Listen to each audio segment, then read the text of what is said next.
Ya Sayyidi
ذنبي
Assalamualaikum warahmatullahi wabarakatuh. Bismillahirrahmanirrahim. Alhamdulillahi rabbil alamin. Wabihi nasta'in ala umurid dunia waddin. Wassalatu wassalamu ala sayyidina Muhammadin khatamin nabiyyin wa ala alihi wa sahbihi ajma'in. Subhanaka la ilma lana illa ma 'allamtana innaka antal alimul hakim wa tub alaina ya rab innaka antat tawwabur rahim wa la haula wa la quwwata illa billahil aliyil azim. Nawaina al-i'tikaf fi hadzal masjid ma dumna fihi lillahi ta'ala. Nawaina ta'allum wa ta'lim wal ifadah wal istifadah wan nafa' wal ittifaq wal mudzakarah wa tadzakkura wa tadhkir ibtigha' mardati wa qurbih wa thawabih. Rabbi shrah li sadri wa yassir li amri wa hlul 'uqdatam min lisani yafqahu qawli waghfir dhunubi bi jahin nabi wa sallallahu ala sayidina Muhammadin nabil ummi wa ala alihi wa sahbihi wa sallam. Alhamdulillahi rabbil alamin. Ma'asyiral hadirin, alhamdulillah tsumma alhamdulillah tsumma alhamdulillah. Bersyukur kita kepada Allah Subhanahu wa taala, yang mana Allah Subhanahu wa taala masih memberikan kesempatan kepada kita untuk menjauhkan diri kita dari api nerakanya Allah Subhanahu wa taala.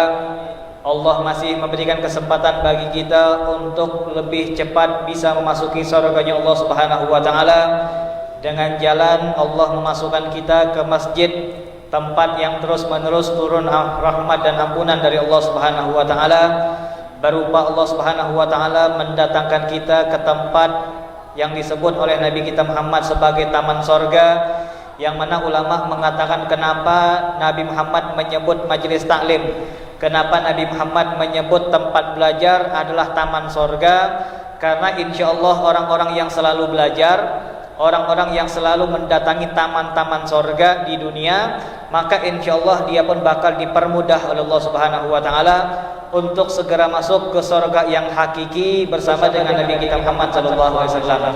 Kita minta kepada Allah Subhanahu wa taala mudah-mudahan istiqomah bakal dijaga oleh Allah Subhanahu wa taala, kekuatan bakal diberikan oleh Allah Subhanahu wa taala, kesehatan akan diberikan oleh Allah Subhanahu wa taala, dan rahmat Allah pun bakal terus nyampe kepada kita sampai kita bertemu dengan Allah Subhanahu wa taala. Amin ya rabbal alamin. Ma'asyiral hadirin, kita akan melanjutkan pelajaran kita dari kitab Taqriratus Sadidah, yang mana kita masuk kepada bagian yang keempat dari hal-hal yang diwajibkan kalau seandainya ada orang yang di sekeliling kita meninggal dunia.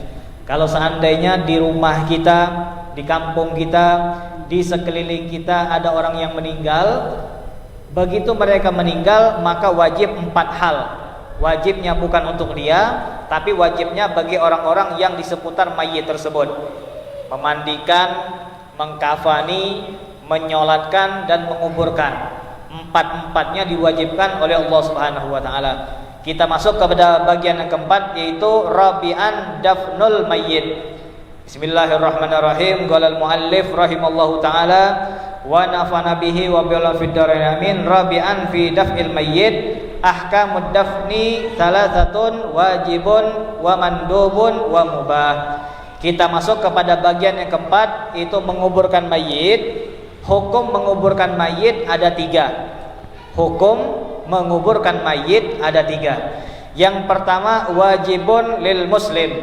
Yang pertama hukumnya wajib. Kapan wajib? Kalau seandainya yang meninggal adalah orang Islam. Kalau seandainya yang meninggal adalah orang Islam, dengan catatan dia Islam, tapi dia tuh Ustadz tidak pernah sembahyang, tetap wajib. Tapi Ustadz dia tuh tidak pernah berhenti Ustadz minum air putih, bukan Ustadz, minum topi miring, brandy segala macam, tidak pernah berhenti Ustadz. Bahkan dia pun sahur pakai itu Ustadz, buka puasa kurma campur bir Ustadz. Misal ada orang gila bir, ada orang gila berjudi, ada orang gila nyabung ayam disabung, ada burung disabung, ada burung ayam disabung. Misal hobi nyabung, ada orang hobi nyabung, ada orang hobi minum minuman keras, ada orang yang berzina. Bahkan kalau seandainya ada orang yang meninggal gantung diri, kayak kemarin di Mentok, ada orang yang gantung diri mungkin gara-gara ekonomi. Ini pun kalau saya pribadi, begitu mendengar ini orang bunuh diri gara-gara ekonomi, rasanya sakit hati. Takut-takut kita ini bakal ditanya juga sama Allah, orang Mentok, gimana cerita nih? Seakan-akan saya bayangin kayak gitu. Kalau seandainya di Mentok ini ada orang yang gantung diri, seakan-akan nanti di mahsyar itu Allah nanya, orang Mentok, gimana cerita nih? Ngapa bisa di kampung Ika ada orang bunuh diri? Apa Ika saling cuek selama ini? Apa Ika ada pernah ngurus orang lain? Macam mana cerita? Mak si kau ini gantung diri, Ika ada saling ngurus, Ika ada saling bunuh diri, kayaknya gitu. Jadi ketika ada yang gantung diri, kayaknya ngeri. Kenapa ngeri? Takut kita yang bakal dituntut oleh Allah Subhanahu wa taala. Padahal bukan keluarga kita, bukan teman kita, hanya orang yang sekampung dengan kita ataupun orang yang sekota sama kita. Ini rasa-rasanya mungkin kita pun bakal ditanya oleh Allah Subhanahu wa taala. Nah, di sini dikatakan walaupun orangnya gantung diri, tetap wajib bagi masyarakat untuk menguburkan mayit tersebut.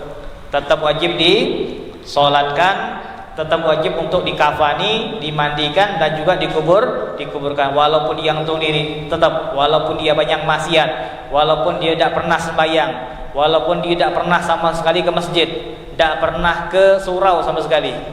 Paling-paling kalau tahlil ada Ustaz, kalau Jumatan tidak ada, kalau Isya tidak ada, kalau subuh tidak ada. Tapi kalau tahlil dia datang. Ini walaupun ada orang yang buruk kayak gini, tetap dikatakan wajib bagi mereka untuk diurus. Yang penting mereka muslim. Yang kedua, mandubun, hukum menguburkan mayit disunnahkan. Artinya kalau kita nggak mau nguburin, tidak berdosa gitu. Kalau kita nggak mau nguburin, nggak berdosa, sunnah. Siapa yang meninggal yang hanya sunnah hukumnya untuk dikuburkan, yaitu lisegti alladzi lam yadhhar fihi mabda'u khalqin adami. Kalau seandainya ada orang yang keguguran, alias kapan dia keluar bayi ialah mati. Kapan ada bayi yang keluar, baik dikeluarkan secara dengan tangan ataupun dengan operasi ataupun dengan segala macam. Alhasil kalau seandainya ada bayi, ada janin yang keluar tanpa ada kehidupan, keluar sudah mati, alias mati dalam perut, maka begitu dia dilahirkan, lahir ke muka bumi, hukum untuk menguburkannya adalah sunnah. Kalau seandainya orang nggak nguburin, nggak berdosa, tidak berdosa. Kalau bau, Ustaz, lain cerita. Kan kalau bau lain cerita. Karena dikatakan yang menjadi wajib untuk menguburkan mayit bukan gara-gara bau, bukan gara-gara bau. Jangan sampai kita salah paham. Oh, wajarlah Ustadz, syariat kita nih ngajarkan wajib untuk menguburkan mayit. Soalnya kalau tidak dikuburkan bisa bau, bisa penyakitan, itu dampak. Tapi asli hukumnya bukan kayak gitu. Walaupun dia nggak bau, tetap wajib dikuburkan. Misal ada jenazah yang wangi, misal kapan dia meninggal wangi, sedap kok, sekampung sawah nih bawa, wah dari mayit nih kayak. Sudahlah, daripada kita beli minyak wangi, mending mayit ini dosa kita kuburkan. Jadi kampung sawah nih wangi, misal. Kalau seandainya ada jenazah yang wangi, bahkan misalkan saja, ini bahkan mustahil, dokter mengatakan ini anak ajaib, jenazahnya bukan menimbulkan penyakit tapi dia nyedot penyakit, misalkan saja. Ini jangan sampai kita salah paham. Bukan berarti mayat tersebut dikuburkan wajib gara-gara dia bau, gara-gara menimbulkan penyakit, bukan. Itu hanya dampak. Tapi memang tetap hukumnya wajib. Walaupun dia wangi, walaupun jasadnya bisa ngirup penyakit orang. Ditemukan Ustadz obat corona, apa nih jenazah dia nih. Kalau jenazah dia nih ada di sini, virus-virus corona itu tersedot semua misal, tetap wajib untuk dikuburkan. Jadi memang sudah asalnya, bukan gara-gara bau, bukan gara-gara penyakit dan bau, itu hanya dampak saja. Itu hanya dampak. Maka dari itu untuk bayi yang mati dalam perut, kalau dia dilahirkan, maka sunnah untuk dikuburkan. Dikuburkan kita dapat pahala dari Allah Subhanahu wa taala. Yang ketiga, mubahun lil kafir harbi. Yang ketiga, hukumnya boleh-boleh saja. Kita mau menguburkan boleh, tidak berdosa. Kita tidak menguburkan boleh. Ditaruh di lapangan boleh, ditaruh di gelora boleh. Misal, ditaruh di tong sampah boleh, dibuang ke laut boleh. Enggak wajib dikuburkan. Enggak wajib dikuburkan, bahkan tidak disunnahkan, tidak dianjurkan untuk dikuburkan. Siapa mereka? Lil kafir harbi. Untuk kafir harbi. Kafir harbi ini siapa? Kafir harbi ini adalah orang kafir yang memusuhi Islam. Karena kafir ada 3. Kan kafir itu ada 3. Ada kafir harbi, ada kafir dhimmi, ada kafir muahid. Ada kafir dhimmi, ada kafir muahid, ada kafir harbi. Kalau kafir dhimmi dan muahid tadi adalah kafir-kafir yang memang hidup rukun sama kita. Kita tinggallah sama dia tidak ada ganggu kita tidak ada ganggu dia. Kita tidak ada nyerang kelenteng jorang tidak pernah nembak ke Masjid Jami misal. Ini hidup rukun, sama-sama hidup satu kampung aman, hidup satu kota aman, hidup satu negara aman, gak saling serang. Itu disebut dengan kafir dhimmi ataupun kafir muahid yang hidupnya aman, tidak saling mengganggu, tidak saling membenci. Kemudian yang dibahas di sini, yang tidak wajib dikuburkan adalah kafir harbi. Kafir harbi adalah kafir yang memusuhi Islam. Kafir yang memusuhi Islam. Ini perlu kita jelaskan, kafir ada 3. Jadi siapa Ustaz yang kafir harbi? Silahkan jawab dengan mata kalian masing-masing. Oh ini jelas Ustaz, kafir harbi ini. Ngapa? Jelas, dia menghina Nabi Muhammad. Kayak di Perancis kan? Kayak di Perancis, dosen yang menghina Nabi Muhammad itu disebut dengan kafir harbi. Yang lain belum. Kalau seandainya mereka mengganggu, bukan harbi. Tapi kalau jelas-jelasan menampakkan, entah dia ngerobek Al-Quran, entah dia membuat foto Nabi, ataupun menghinakan Nabi Muhammad, melecehkan, menggambar Nabi Muhammad.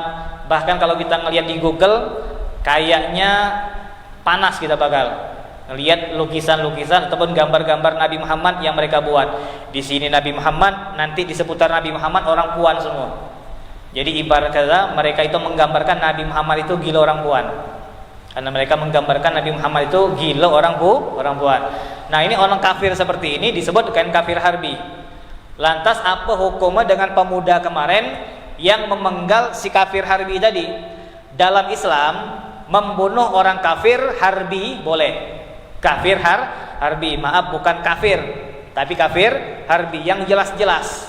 Dan jelas-jelas ini boleh. Dan saya yakin kemarin itu gara-gara dorongan iman yang kuat. Gara-gara dia punya iman yang kuat kepada Allah, iman yang kuat kepada Nabi Muhammad, langsung spontan dia membunuh. Kalau seandainya dia nggak punya iman yang kuat, dia bakal biasa aja lah. Orang ngata Nabi dia selu ya. Tidak ada kaitan. Tidak ada kekuatan iman kepada Allah Subhanahu wa ta'ala. Tapi maaf, kita jangan basing-basing. Nanti mentang-mentang kita punya musuh orang kafir, kita cari kesalahan dia. Kapan dia kejelipat sedikit ngomong, langsung. Padahal cuman tekelek ngomong kan. Tahu tekelek? Keseleo. Kan cuman keceplosan. Dan cuman keceplosan yang mana dia nggak niat untuk mengatakan itu. Nabi Eka tuh kayak salah sebut dikit langsung, inilah waktu yang tunggu-tunggu. Jangan nanti dulu. Kan semua ada batasan. Kita punya negara, kita punya hukum gimana nanggapin dia. Negara bagaimana nanggepin dia. Jangan sampai sembarangan. Tapi kalau seandainya pemerintah mengatakan terserahlah. Orang kafir nak nganggu Islam terserah. Orang kafir nak nembak orang Islam terserah. Misal. Dan orang Islam pun mau nyerang ini terserah. Kalau memang pemerintah sudah membuka pintu silakan. Tapi kalau seandainya pemerintah masih memiliki hukum, kita nggak boleh sembarangan. Salah ngomong langsung bunuh. Bunuh. Tapi tetap hukum aslinya harus kita pahami. Membunuh orang kafir harbi. Ini perlu kita ingat, perlu digarisbawahi kafir harbi. Ini hukumnya diperbolehkan oleh Nabi kita Muhammad SAW. Sampai kapan? Sampai yaumul qiyamah. Dan sampai yaumul qiyamah, walaupun tanpa peperangan.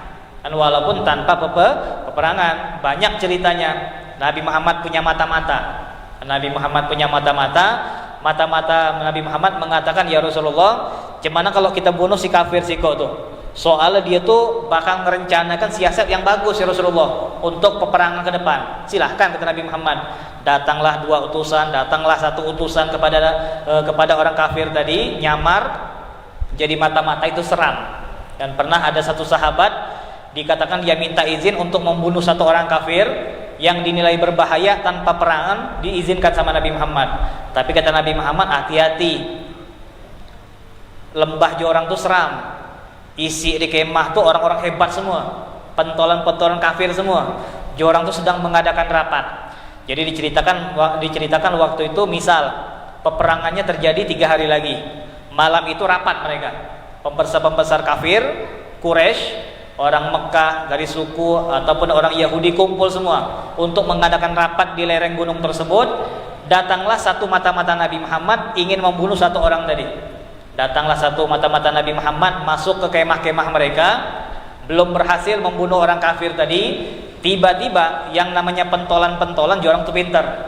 Jorang tuh tahu kalau seandainya ada penyusup di kemah mereka. Jorang tahu kalau seandainya ada penyusup di kemah mereka. Dengan kepintaran mereka, dengan cerdiknya mereka mengumpulkan semua orang yang hadir di rapat malam tersebut. Ayo semuanya keluar dari kemah, berdiri lurus. Saya bakal nusuk perut kalian satu persatu dan sebutkan nama kalian. Dia sudah berbaris. Dia kan nggak mungkin kabur. Kalau kabur bakal ketahuan. Jadi pura-pura jadi orang kafir juga, kostumnya sama, raut wajahnya sama. Dia pun berdiri di sopnya orang-orang kafir tadi, pembesar. Sama Abu Jahal dikatakan, kau siapa? Kan kau ini siapa? Dijawab, aku Fulan bin Fulan. Oh tahu kok si Fulan. Ditusuk yang kedua, kau siapa? Ini kan berbaris 1, 2 sampai 100 orang berbaris satu sop. Kau siapa? Aku Fulan bin Fulan. Oh, kenal.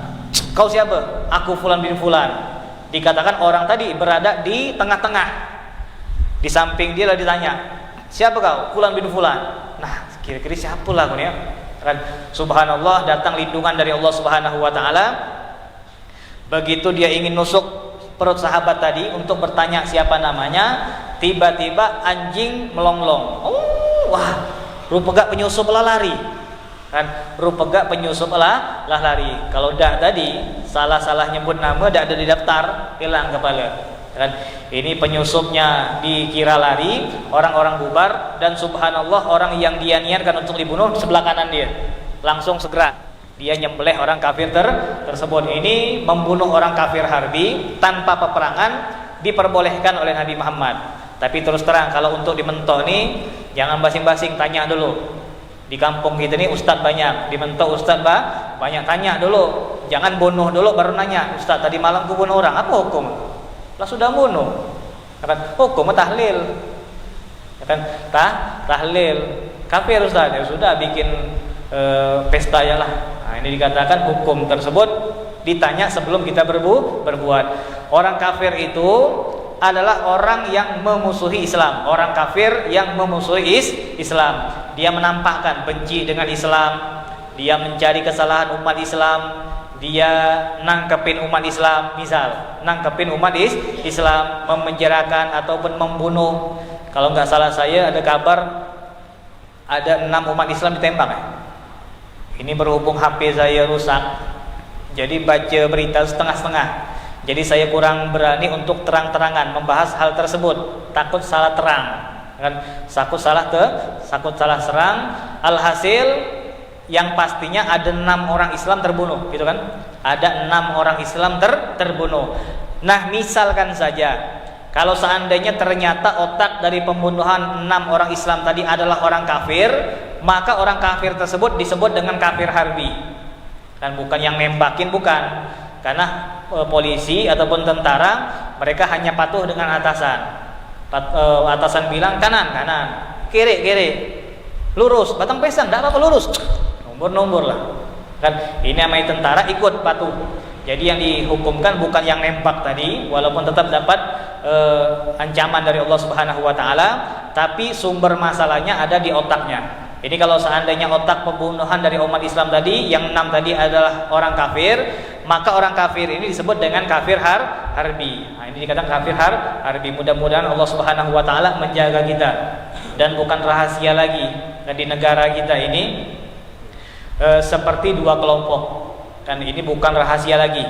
Jangan sampai kita mengatakan, Ustaz nih bahas masalah ini terus.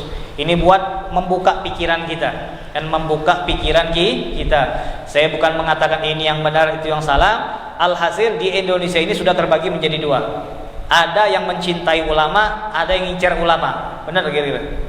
Ada yang benci dengan ulama, mencari kesalahan ulama, nangkepin ulama segala cara, lewat corona, lewat masalah, lewat tanah, lewat segala macam. Ini ngincar ulama. Ada juga orang-orang yang cinta dengan ulama. Ini sudah terbagi menjadi 2. Ada yang cinta dengan agama, ada yang enggak peduli dengan agama. Alhasil mudah-mudahan Allah Subhanahu wa taala menjaga kita semua. Mudah-mudahan keluarga kita selamat, mudah-mudahan agama kita selamat. Kemudian agallu dafni hufratun taktumur raihatahu wa tahrusuhu minas siba hatta la tambushahu wa ta'kulahu.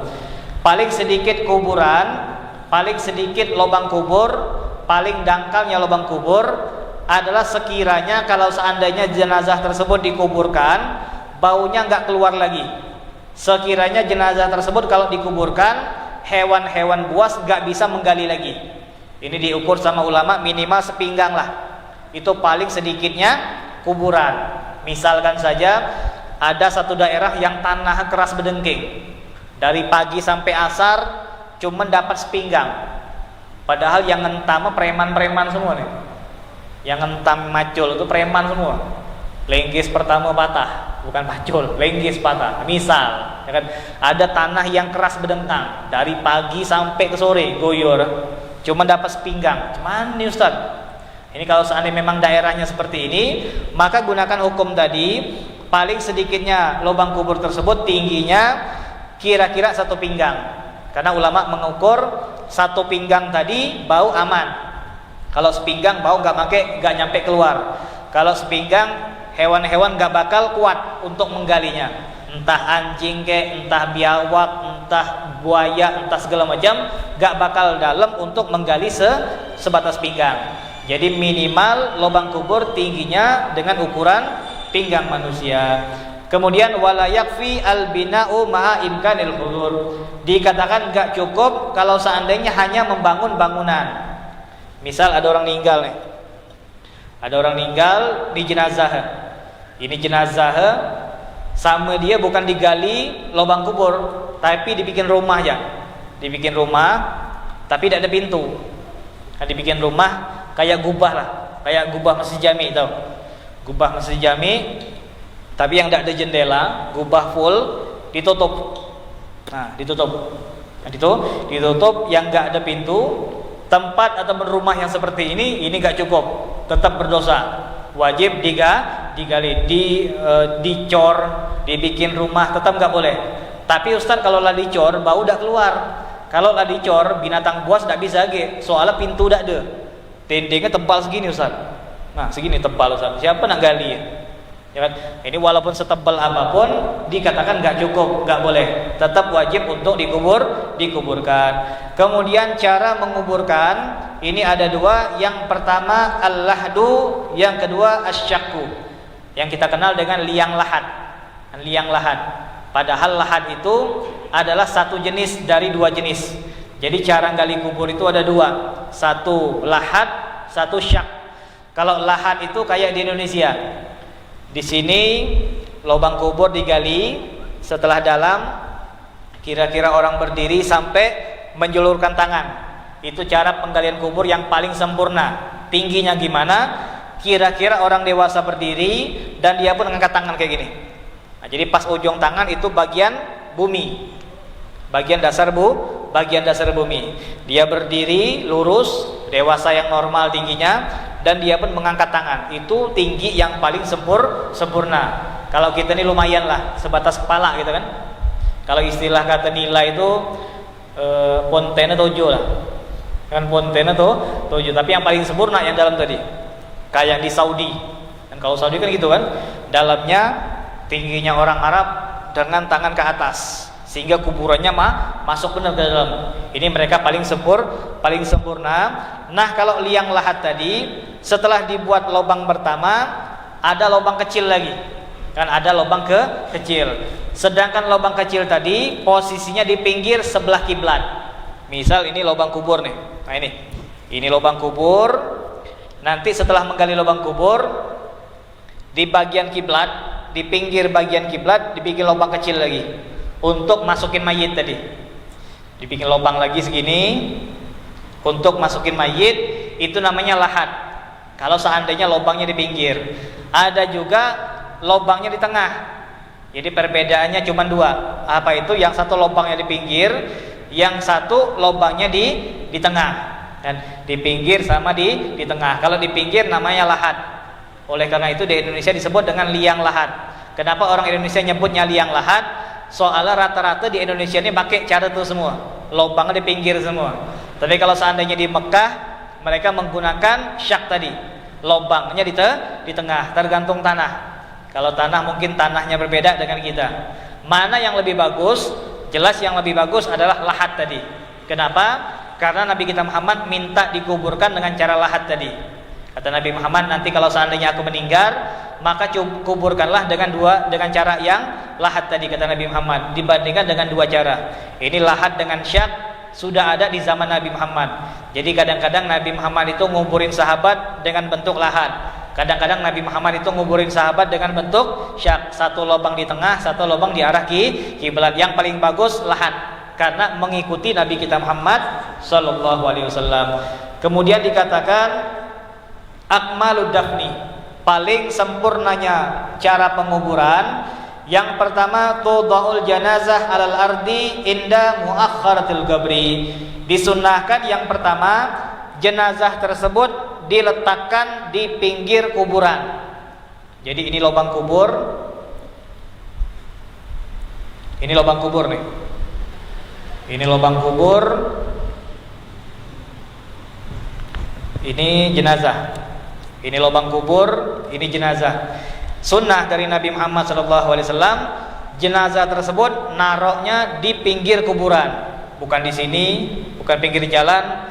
Ika siap lalu jenazah standby aja sini, jangan nunggu di samping sini, di arah atas lubang kubur, bukan di samping, bukan di samping, bukan di samping, tapi bagian atas. Itu cara yang paling sempurna. Cara yang paling sempurna, di bagian atas ditaruh di sini. Kemudian summa yuhmalul mayyit minha min kibali ra'sihi wa tudalla ila qabrihi rijlahu awwalan. Kemudian dikatakan cara masukkan mayit tadi. Cara masukkan mayit ini saya ulangi bagian dari antum ya. Dari antum, ini lubang kubur, ini jenazah. Ini bagian lubang kubur, ini jenazah. Sunnah yang kedua, mayit tersebut diangkat yang mengarah ke arah lubang kubur, yang posisi di lubang kubur yang pertama kena adalah kepala mayit tadi. Kepala mayit. Ini kepala mayit, cek, maju ke depan, kan? Maju ke depan. Ini perlu dipahami, kira-kira kelihatan nih. Kalau udah kelihatan nanti nonton di live ya lah. Nah, nonton di live. Ini saya contohkan, ini lubang kubur. Yang di sini lubang kubur, di sini jenazah nih. Di lubang kubur, sini jenazah. Ini kepala nih. Ini kepala. Ketika mau meluruskan jenazah dengan lubang kubur tadi, kepala dulu. Bukan kaki dulu, bukan, tapi ke kepala. Kepala set. Sudah lurus dengan lubang kubur. Yang sudah lurus dengan lubang kubur, baru diturunkan yang pertama di kaki dulu. Kaki. Kan kaki, dan baru badan, baru ke kepala. Contoh kita ulangi. Ini kepala nih. Ini kepala, ini badan, ini kaki. Ini lubang kubur. Pertama kepala dulu. Sudah lurus tepat di atas lubang kubur, yang pertama diturunin kaki dulu. Kaki sembari kepala ngikut. Kan diletakkan kaki, pinggang, baru kepala. Ini cara yang paling bagus. Mungkin kalau di mentok ini kebanyakan, yang saya lihat mungkin kepala dulu yang masuk, tapi tidak masalah. Tidak masalah. Ini kalau kita mau belajar boleh, dan kita panggil beberapa tukang gali kubur. Kita panggil S1, S2, tukang gali kubur semua. Ya sini kumpul, kita belajar. Kan bisa tak kira-kira kita rubah cara kita ini biar lebih besar pahala. Jadi kita dapat pahala, jenazah pun bakal senang karena mendapatkan pi dari perbuatan kita. Kan? Cara macam mana? Pertama nih lubang kubur nih. Di lubang kubur, masukkan kepala dia dulu untuk meluruskan sejajar dengan lubang kubur tadi. Kepala, set, ini kaki. Sudah sejajar, baru kaki masuk. Dan kaki dulu masuk, baru ke kepala. Ini kalau kita nggak repot. Dan kalau kita nggak repot. Ini kalau saya perhatikan, kebanyakan gara-gara pertamanya ini salah naruh kurung batang tadi, dan letaknya salah naruh kurung batang. Ini sedap kemana arah kiblat? Misalkan ada ke sini jalan kiblat ya, biar enak. Ini kan kiblat. Ini kiblat. Di sini lubang kubur nih. Sini lubang kubur, di sini kiblat. Di sini mayit. Ini lubang kubur, ini mayit. Mayit itu ditaruh di sini untuk kiblat ke sini. Untuk kiblat ke sini, mayit di sini, taruh jenazah. Ini lubang kubur, ini mayit. Ini lubang kubur, ini mayit. Ini kepala. Kepala, badan, kaki. Kepala, badan, kaki, lubang kubur. Jadi ini kepala mayit, ini lubang kubur. Ini kepala mayit, ini lubang kubur. Diangkat, maju kan kepala dulu akhirnya. Kepala dulu, setelah lurus di atas kuburan, baru kaki turun. Dan kaki turun baru ke kepala. Ini cara yang paling bagus. Kan kalau seandainya mungkin repot, tidak sempat, sudahlah, jangan sampai kita kelahi. Kata Ustadz kepala dulu. Sudahlah kata orang tuh. Kalau emang dia tidak nak repot, jangan dibahas. Kita lah ngasih tahu lah sudah, lumayan. Kan ini nama malubin binian. Mungkin niat kita bakal paman kita ini dikuburkan bagus tapi tidak berhasil, Allah sudah sampaikan niat kita. Karena Allah sudah sampaikan niat kita. Kemudian wa yudha'u birifqin ala jambihil aiman nadban. Disunnahkan untuk meletakkan mayit tersebut dengan sangat perlahan. Jadi naruh mayit tadi itu pelan-pelan benar. Jangan sampai cepat. Nah hujan nih. Jangan. Pelan-pelan benar. Kan pelan-pelan. Lebih pelan daripada kita naruh bayi yang berlahir. Lebih pelan, lebih lembut daripada kita naruh bayi yang baru lahir, yang kita takut kalau seandainya kita terhentak dia terbangun. Gitulah. Kalau kita punya bayi baru lahir, agak kecil-kecil tuh, kata bini kita, "Bang, tetap lurus posisinya." Dan posisinya tetap di arah kiblat. Kalau kita sujud macam mana Ustaz? Dada kita macam ni. Macam mana Ustaz? Yang namanya tapi menghadap kiblat. Apa beda? Kalau kita ngadap kiblat, ngadap Ka'bah, kita harus menuju ke Ka'bah tadi. Tapi kalau seandainya kita menghadap kiblat tadi artinya ke atas lurus dengan ke bawah. Itu nama kiblat, ditarik lurus ke atas. Nah, itu kiblat. Jadi orang-orang yang sembahyang di lantai 2, orang-orang sembahyang di lantai 3, tidak ada perlu macam ni. Ngapa kau berdiri macam ni? Kan kiblat Ka'bah di bawah. Kalau macam ni ke situ kiblat. Nah, ini salah. Jadi katakan orang yang sembahyang di lantai 3, lantai 4, dada tetap macam ni. Dada tetap macam ni, tapi Ka'bah di bawah. Tak perlu kita macam coba deh ukur deh, pakai menggaris deh. Lapaslah Ka'bah. Dah. Kan kita sembahyang bukan menghadap Ka'bah, tapi menghadap kiblat. Jadi orang lantai 4, lantai segala macam, bahkan orang yang sembahyang di helikopter pun, di atas helikopter, ataupun orang yang sembahyang di hotel. Kan ada kan hotel yang mahal kan? Kapan buka tingkap Ka'bah. Masya Allah, sedap. Biasa dek kita dimentok buka rebak nipah dek. Sekarang Mekah dek, kan Mekah Ka'bah langsung kelihatan. Ini kalau kita sembahyang di hotel tadi, di pinggir tingkap tadi, tak perlu kita macam ni. Bang, ngapa bang macam ni bang? Tuh Ka'bah di bawah. Jadi kita agak nurun sedikit. Mentang-mentang di hotel dah, tetap lurus, tetap menghadap kiblat. Jadi kita fahami Ka'bah, inilah Ka'bah, kotak tadi Ka'bah. Tapi kalau kiblat dari atas ke atas lurus, itu namanya kiblat. Dari bawah ke bawah, itu namanya kiblat. Jadi walaupun kita sujud tetap arahnya sama, bukan ke sini intinya, tapi tetap di situ. Jadi kita sujud, rukuk macam itulah, kayak biasa. Kemudian dikatakan wa yaqulu alladzi yulhiduhu bismillahirrahmanirrahim wa ala millati Rasulillah sallallahu alaihi wasallam. Ini disunnahkan jangan sampai kita lupa, setiap mayit ingin dimasukkan ke lubang kubur baca bismillah wa ala millati Rasulillah.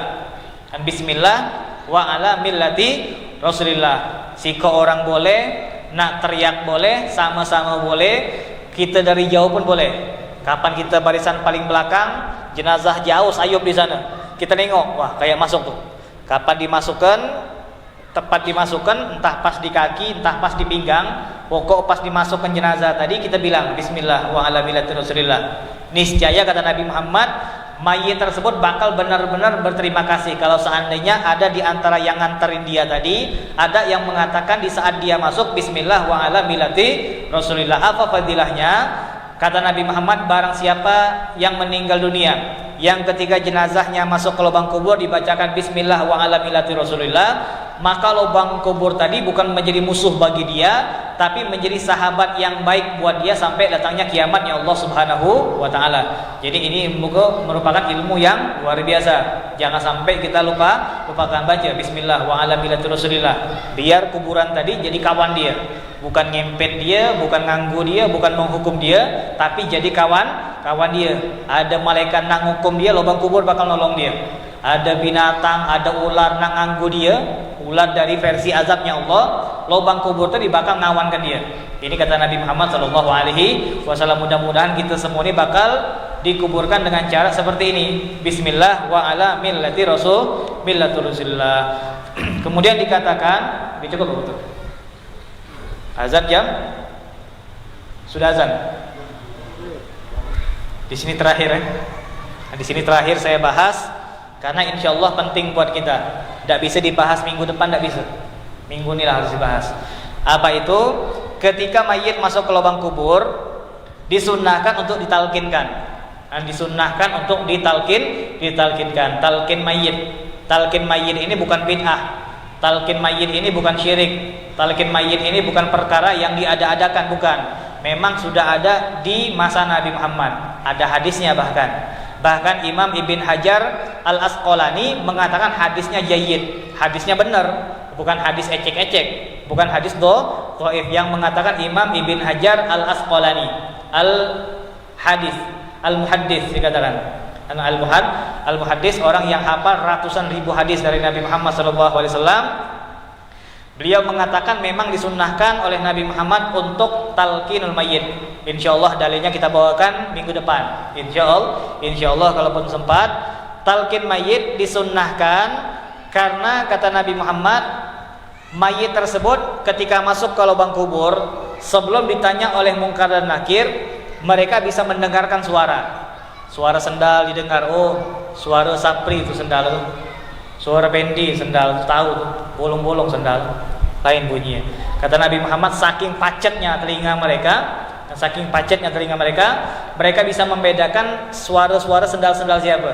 Kalau kita terus terang, mungkin tidak ada semua sendal kita hafal. Cara langkah udah tahu kita kan. Pokok ada yang datang jalan. Siapa tuh? Terlambat tuh. Tidak tahu kita. Tapi untuk lubang kubur, saking pacetnya telinga orang, dia bisa tahu. Oh, itu kaki si fulan, itu langkah si fulan. Setiap orang yang ngobrol dia dengar. Kita ngobrol politik dia dengar. Kita ngobrol ikan dia dengar.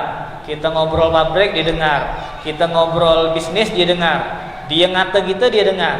Dan semua yang dia omongin semuanya dia dengar.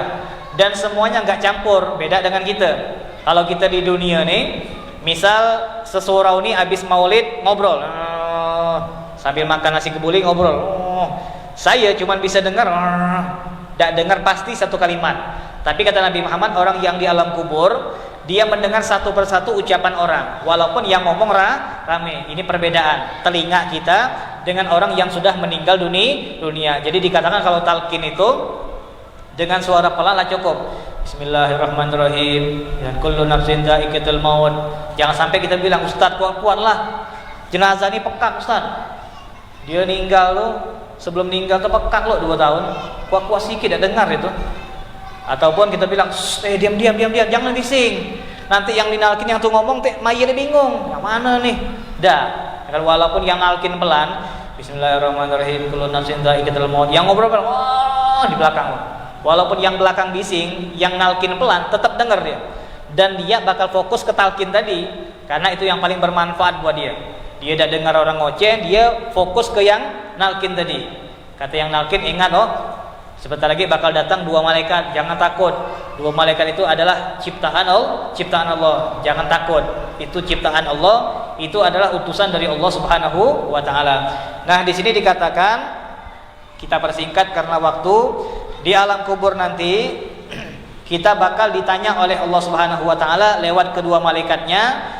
Yang pertama adalah man rabbuka. Ini sekilas saja. Nanti ada pembagian khusus, pembahasan khusus. Man rabbuka. Maka dikatakan, diajarkan oleh yang mentalkinkan, Qul Allahu Rabbi. Qul Allahu Rabbi atau Rabbi Allah. Tergantung siapa yang nalkin. Rabbi Allah boleh, ataupun Allah Rabbi boleh.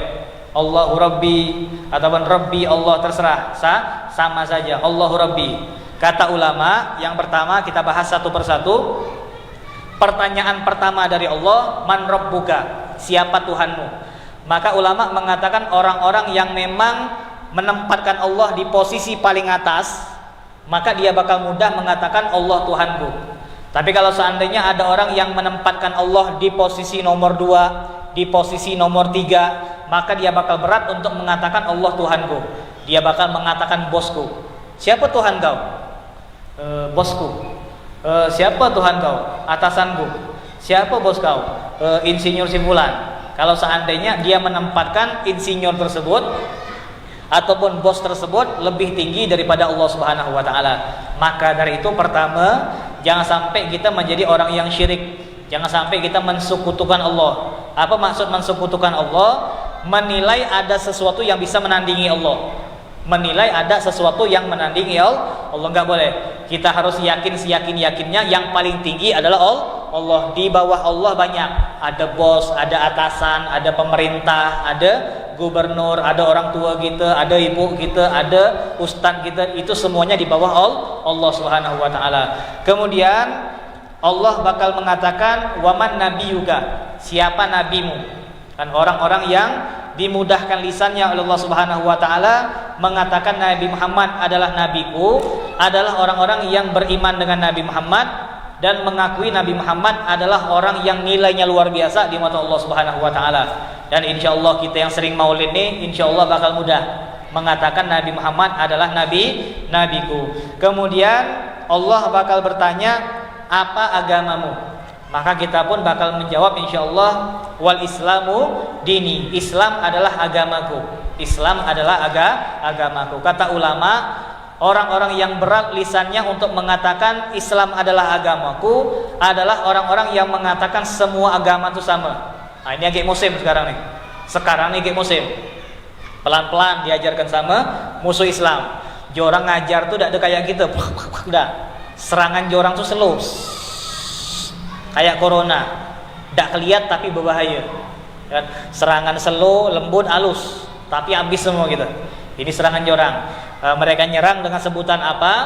Mereka nyerang mengatakan pertama kali semua agama itu baik dan semua agama itu benar. Pelan-pelan digiring, kan? Digiring. Nanti puncaknya pelajar-pelajar kita, anak-anak SMP, anak-anak SMA kalau ditanya agama apa yang benar, pasti orang bakal jawab semua agama itu benar. Dan saya lah nanya beberapa kali dengan beberapa orang anak SMA, saya ngetes aja agama apa yang benar? Benar semua bang. Nah, udah mulai nih, sudah mulai masuk gerbang rencana orang sama semua. Yang penting orang baik, yang penting orang baik, agama benar semua kalau orang baik. Jadi kalau Islam tidak baik, tidak bagus. Oke, mending yang ini tapi baik. Ini salah. Harus kita yakinkan agama yang paling benar adalah agama Islam. Kita harus pede dengan agama kita. Dan kita harus pede dengan agama kita, agama Islam. Agama Islam lebih tinggi daripada agama yang lain, dan ini pun diperbolehkan oleh pemerintah kita.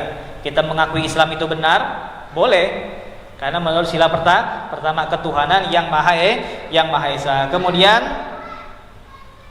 wal Qur'anu imami, sebelum kita menjawab Allah bakal bertanya, apa pedomanmu? Apa yang engkau ikuti? Aturan apa yang engkau ikuti? Undang-undang apa yang engkau ikuti? Bahasanya kayak gitu. Maka orang-orang yang beriman, orang-orang yang selamat mengatakan wal Qur'anu imami. Al-Quran adalah pedomanku, Al-Quran adalah aturan yang paling aku patuhi, Al-Quran adalah undang-undang yang paling aku tinggikan. Undang-undang, peraturan, ataupun segala macam, aku memuncakkan diri pada Al-Quran. Ini artinya seseorang harus ikut dengan Al-Quran. Dan mohon maaf benar, saya ini sebenarnya orang yang paling anti dengan politik. Tapi ini mungkin gara-gara perlu, dan gara-gara perlu, karena sebentar lagi Bangka Barat ini bakal memilih bupati, dan insya Allah kita bakal main aman.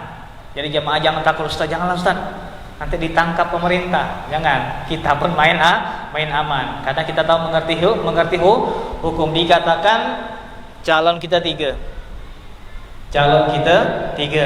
ada yang Islam, ada yang kafir, gitu kan? Saya nak milih Islam, silahkan. Saya nak milih kafir, silahkan. Tapi perlu kita ingat, kita ini Islam, kita ini hambanya Allah, dan kita memiliki Al-Quran. Kita memiliki Al-Quran yang harus kita ikuti. Dalam urusan memilih pemimpin, Islam tidak membebaskan kita, enggak. Dalam urusan memilih pemimpin, Islam tidak mengatakan terserah lah. Kata Allah, kuda ikut campur lah. Politik masalah lah, kuda ikut campur. Enggak, diatur sama Islam.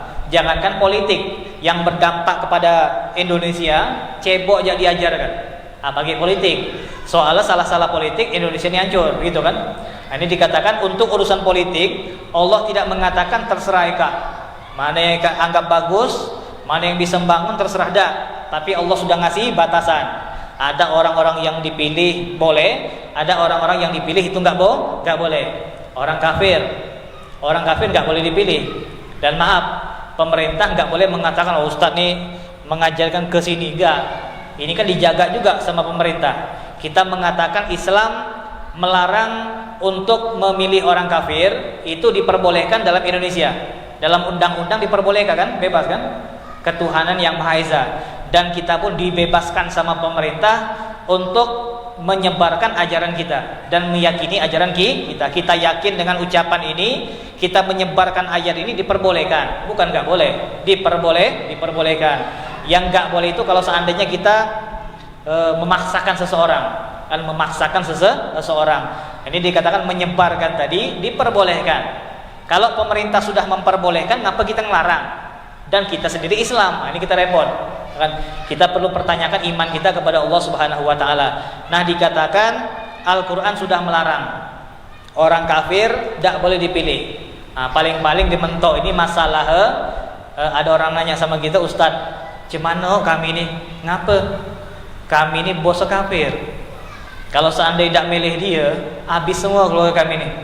Kerja habis, dipecat atau macam ini. Sedangkan kami ini punya keluarga yang wajib saya tanggung, Ustaz.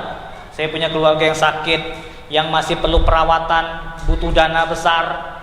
Jadi cemana, Ustaz? Alhasil kuni harus kerja. Selain kerja sini, laku cek semua, Ustaz, ada ke tempat kerja.